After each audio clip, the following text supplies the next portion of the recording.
Welcome everyone, it's episode 13. I am so excited. I'm so excited to introduce you not only to our guest Jareena, but also to carry on these conversations. Strong is all about empowering the youth, but it's also about connecting communities on a global scale. We want to be having conversations with real people, real women in season 1, real females that are sharing their stories with the same aim that we have to empower the youth and to connect us in community around the world. So welcome Jareena to Strong. It's so exciting to have you here with us in front of the camera. Normally we see you behind the scenes, you're part of the crew, but today you've decided that you're ready to share your story. Yes, I am. It's so exciting to have you here. Jareena, what's it like to be on this side of the camera? It's a little scary because I have to, say everything which is in my heart and what has been inspiring me for so long. And I have been watching all of your episodes and it really has inspired me. And it has given me the motivation to speak today in front of the camera, which is amazing. Yeah. I'm so touched. I'm so honored. I was really excited. I remember the first time I met you. Actually, before I met you, I was saying to Faizan, who's our guru right behind the camera, and I was saying, when are you going to bring your wife? When are you going to bring your wife? So having you here today helps me to continue the journey, knowing that it's not just about us asking women out there to support us, but it's also as a crew supporting our project and making sure that we don't just ask everybody else to be vulnerable. We're ready to do it ourselves. Yes. So it's so great to have you here. And we're going to dive right in. Yes. We're going to start with that one question that I love to ask, and our guests, it takes them to a different part of themselves, and I think it's bringing this conversation right to the core of what we want to be talking about. So who is Jareena? I'm basically this really simple, fun-loving, smiley girl. I have always been like that. No matter what the situation is, how it is, I have always been the smiley girl, So even in university, they kept my name Smiley. Oh, yeah. Nice. So that's me, and I'm a daughter, I'm a wife, and hopefully, inshallah, I'll become a mother soon. So I hope and pray for that as well. So I get that experience as well, Excellent. Yeah. So many different parts of you. Yeah. Who do you bring to us today? I'm just being me today, I'm being honest. I'm going to be honest, and I'm just going to share my experience with what I have been through as a Dubai-based girl, from an Indian family, a Muslim Indian family. So that is who I'm going to be. I love that. So you talked to us already about the different parts of you, who you aspire, the next role that you aspire to be as mom. But then you said, I'm here as me. What's the difference between those different roles and me? Different roles make me do things differently, When I have to be a wife, I have to be very caring and, understanding. And when I was a colleague, I had to be, out there, strong. But when I'm me, I can be whatever I want to, I can be sad, I can be happy, I can be whatever I want to, I feel like I'm beautiful when I'm me. And that is what truly I am. And hearing you say this, I'm thinking about our audience, the youth and their parents, their teachers, our communities, understanding each other. The awareness of understanding that I can play these different roles in my life, but I love my best role as being me. Who taught you the idea of it's okay to be me and I feel empowered being me? That happened when, I was in college, and I learned, that I need to be happy first. That is what is important.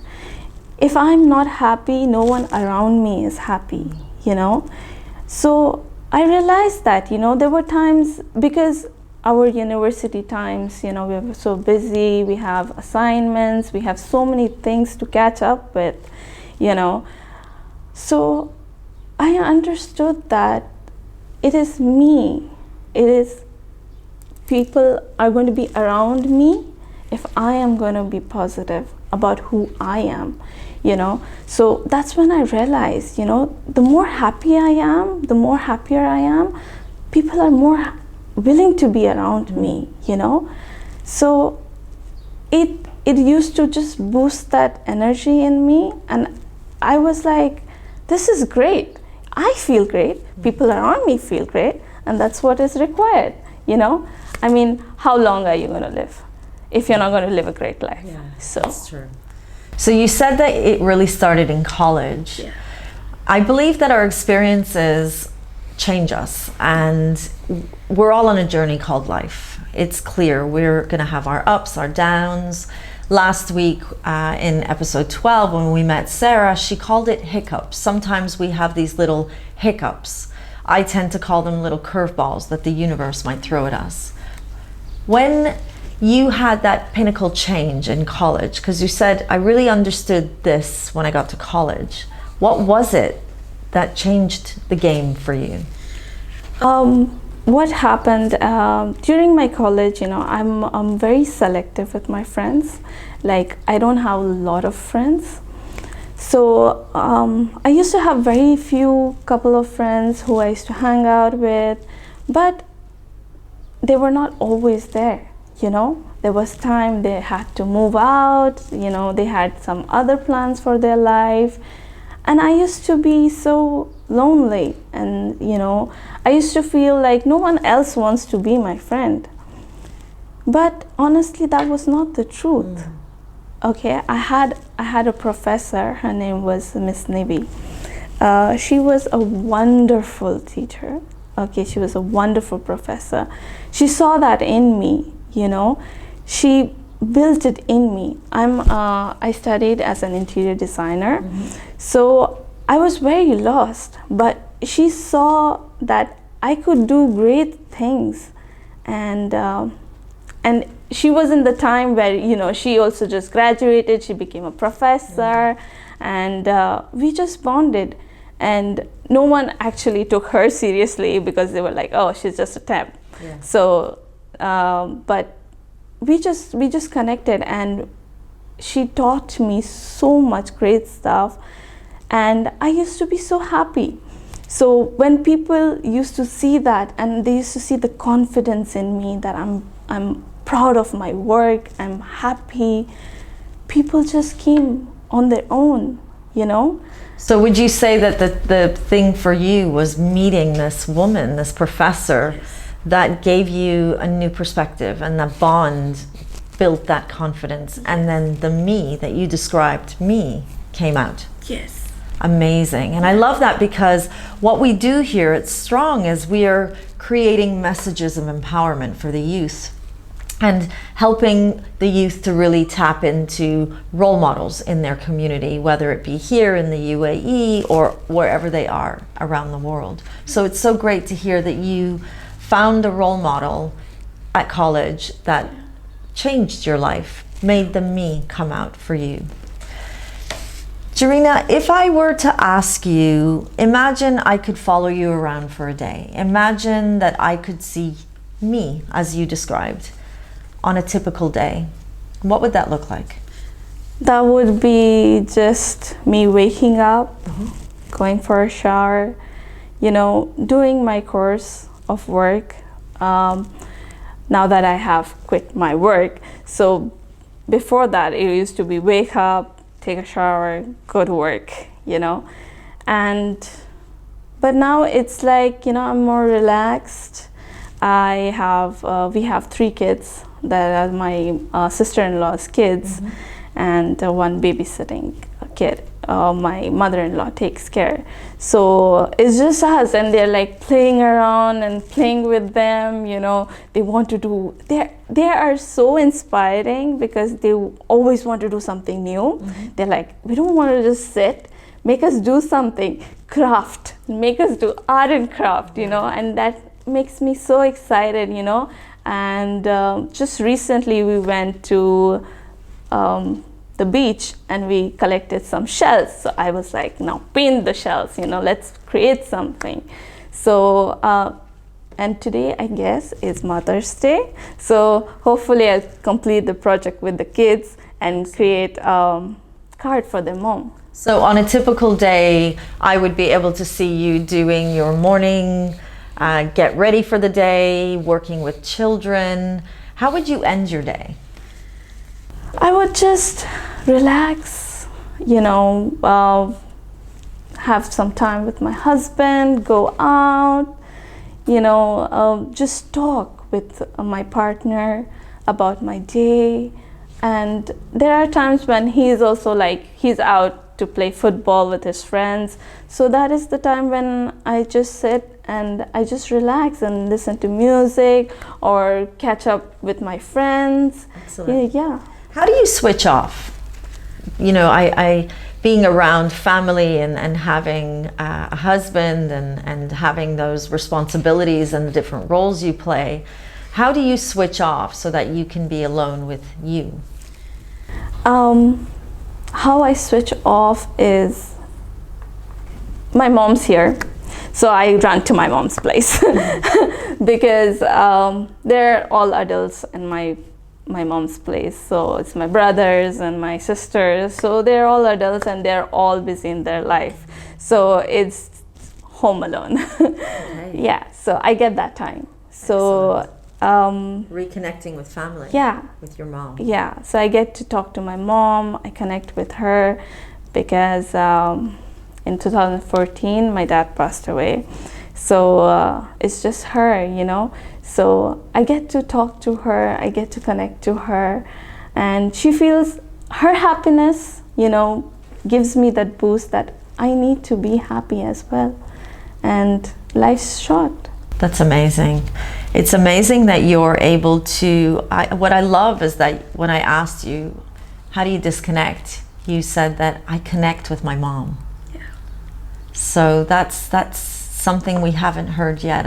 I'm really touched to hear that, because I think sometimes guests might think they have to disconnect from everybody, but I love that you connect with your core, with your mom. Would you say that she was your primary role model growing up? Yeah, she was, but more than that, it was my father. His life was very simple. He had a very simple rule: work, okay, come home, relax, come back to your family, okay, and because that's your core, that's where you are. So you come back, you disconnect, you know, and you connect with your family. Amazing. Yeah. What's also amazing is something, again, I haven't heard, is that your pinnacle role model, you identified with a male figure. And I like that as well, because I think sometimes when we're trying to empower women and the female youth, we almost think that it has to be done in isolation to men. Yeah. And I'm a believer that we have to bring both genders in the room for change to happen. So how would you say that having a role model as your father preparing you to be the woman that you are today? My father believed that women are strong, you know, and I have two brothers. My father used to say he has 4 sons and 2 daughters. Okay. So he used to be like, okay, they will take care of themselves, you know. Yeah. But for the daughters, he was like, no, you have to get your education done. You have to get your license done. You need to be prepared, you know. After my college, which was I graduated when I was 20, and I was just just sitting, relaxing, and my dad comes to me and he's like, "You're not getting your license?" I'm like, "No, I'm not so interested in it." And he's like, "No, you have to." What my father taught me is the pain he went through is not the pain he wants us to go through. We see this a lot with parents, and the youth sometimes feel that parents are nagging their children, and they're kind of bored of hearing the stories from the past. But I feel I can connect with you on this one as well. Being who we are today, we appreciate what our parents have done for us, but it's life that teaches us, isn't it? Would you say that for you, having both your father and your mother as a role model before your college professor, would you say that you look back now, in your new roles and say, my core really prepared me for who I am today? Yes, definitely. I would definitely say that, because if they are not there to hold your hand, no one will be. And I think when you're blessed with a family like you have been blessed, it's wonderful. And I know that our guest, Sarah, said the same. Community and family was so important. And I think when we're blessed with this family, it's an amazing experience. But there are youth that aren't lucky to have a primary family. What tips and advice can you offer them that would help them to understand your family doesn't just have to be the person that gave birth to you. Your family can become your friends, your community. And I know living away from your home country as an expat, you do have a community. Yes. What tips can you offer the youth? I believe that, even when I got married, I went to a different family, They were different people. We were from completely different cultures. But I embraced them. They embraced me. That's how it works. It's just that, you have to hold hands, you have to connect. And that's what truly is required to make a better world. It doesn't matter if it's your own, but you need to let people in. That is what is required. If you block people out, that's it. You're going to be lonely, you're going to be sad, you're not going to open up, you're not going to say your problems. Yes, there are people who are not into listening to problems and stuff like that, but there are a billion of people who are in the same shoe as you are, and who can completely empathize you. If you were 14 all over again, I'm listening to you and I'm in awe. I'm really in awe. I think I'm most in awe with the calmness that you're bringing to this interview. You have a calm nature. There's an energy that makes me want to slow down. And I'm taking in everything you're saying to me. I know that you didn't wake up today and just be. Yeah. There was a process. If I were to ask you to go back to those pre-college years, what would you do different, or what would you remind the younger you to have more of? I would say myself that you don't need toxic people in your life. You need healthy, happy people in your life. You need to be more positive. You need to focus more on growing yourself as a better person and appreciate your parents. This is a hard thing to remember as a teenager, though, isn't it? Yeah. Toxic people, because what we see right now is young people that are afraid to stand out of peer groups because they don't want to be different. But at the same time, they're desperately trying to be different. How did you, or how would you have gone through that difficult teenage time of trying to fit in, but remembering, you know what, they're toxic, it's better not to be around them? I had a hard time, during my schools and colleges. As I told you, I had a very small group. So I used to, it was hard to fit in. But when I realized that I have the choice to block whoever I want to, who is not right for me, I could, and that made me, that showed other people that they were able to connect more with me. So it is your choice. You have complete choice. No one is going to judge you, and no one will remember it either. It is you who will remember it. I love that. I love that. No one is going to remember. It's you that's going to remember. Something so powerful, even as adults. We sometimes, do you feel this? That sometimes we think everybody's watching us. Yeah. Everybody can see my imperfections. But like you're saying, actually nobody is going to remember this. Exactly. You're going to remember this. Yes. That you were conscious, and that, how things took a toll for you. It is you who's going to remember it. So why not remember the happy you?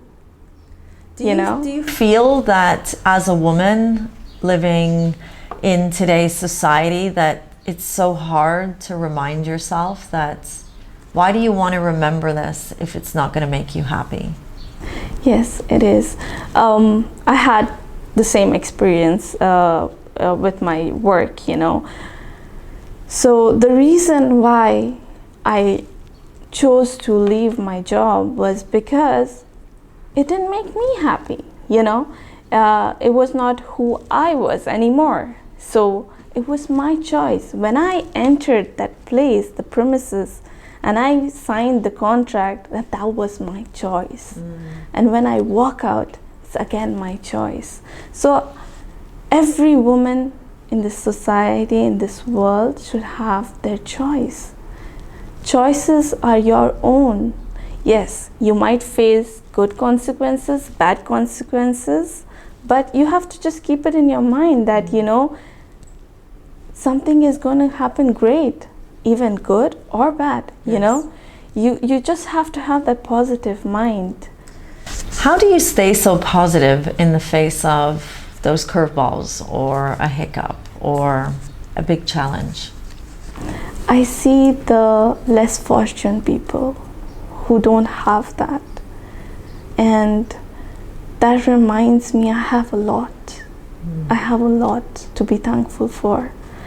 I have 2 great families. I have friends. I have so many people around me, who are willing to help me.